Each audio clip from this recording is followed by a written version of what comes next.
તળાજા તાલુકાના દાઠા ગામે શેઢા મુદ્દે મારામારી થતા બે સામે ફરિયાદ નોંધાઈ। તળાજા તાલુકાના દાઠા ગામે શેઢા સંબંધિત વિવાદને લઈને મારામારીનો બનાવ સામે આવ્યો છે। ગામના રહેવાસી તુલસીભાઈ રણછોડભાઈ સોલંકી ઉંમર વર્ષ 65 પાડોશી મુકેશ ગણેશભાઈ સોલંકી અને ગણેશ ભૈયાભાઈ સોલંકી વિરુદ્ધ દાઠા પોલીસ મથકે ફરિયાદ નોંધાવી છે।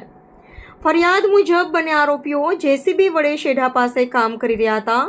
દરમિયાન નુકસાન ન કરવા બાબતે કહેતા બંને ઉશ્કેરાઈ ગયા હતા અને હાથમાં લાકડી લઈને તુલસીભાઈને શરીરના વિવિધ ભાગે આડેધડ માર માર્યો હોવાનો આક્ષેપ કરવામાં આવ્યો છે।